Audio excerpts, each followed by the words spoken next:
penghasilannya besar, tapi hidupnya selalu terasa kurang. Dan di sisi lain, ada orang dengan penghasilan biasa saja, tapi hidupnya tenang, stabil, dan bahagia. Ini bukan soal seberapa banyak uang yang kita miliki. Ini soal bagaimana cara kita memikirkannya. Dan buku The Psychology of Money mengajarkan satu hal penting. Uang lebih banyak dipengaruhi oleh emosi dan perilaku, bukan oleh kecerdasan atau angka.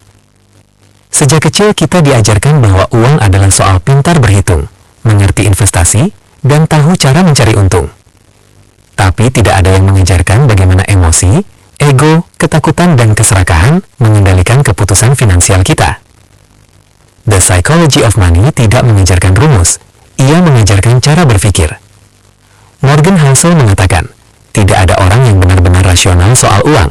Kenapa? Karena setiap orang tumbuh dengan pengalaman hidup yang berbeda. Ada yang dibesarkan dalam kekurangan, sehingga takut kehilangan uang. Ada yang tumbuh di masa kemakmuran, sehingga berani mengambil risiko besar. Masalahnya, kita sering menilai keputusan orang lain tanpa memahami latar belakang cerita hidup mereka. Kita suka cerita sukses. Kita memuja mereka yang kaya dan berhasil. Tapi buku ini mengingatkan, keberuntungan dan nasib memainkan peran yang jauh lebih besar daripada yang ingin kita akui.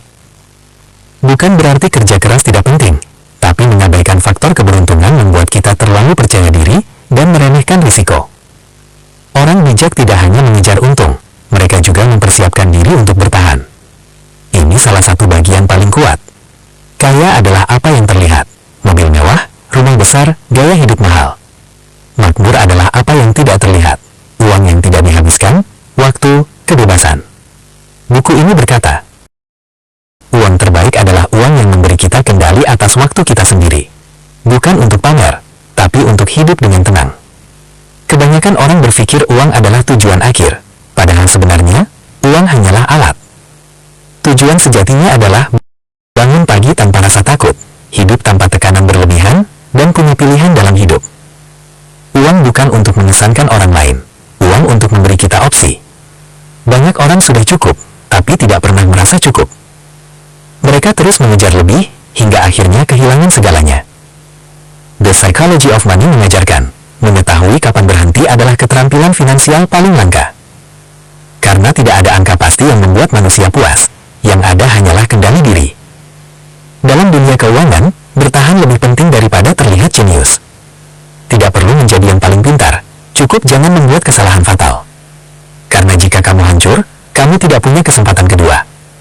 Orang sukses jangka panjang bukan yang paling berani, tapi yang paling konsisten dan tahan banting. Hidup selalu penuh kejutan, resesi, pandemi, krisis, perubahan hidup. Buku ini mengajarkan untuk selalu menyisakan ruang aman. Karena masa depan tidak pernah berjalan sesuai rencana. Margin of safety adalah bentuk kebijaksanaan, bukan ketakutan.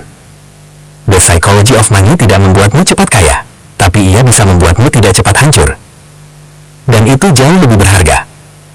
Karena pada akhirnya, uang tidak akan pernah membeli kebahagiaan, tapi ia bisa membeli ketenangan. Dan ketenangan adalah bentuk kekayaan yang paling jarang dimiliki manusia. Kalau cara pandangmu tentang uang pernah berubah, atau kamu sedang belajar berdamai dengan keuanganmu, tulis di komentar.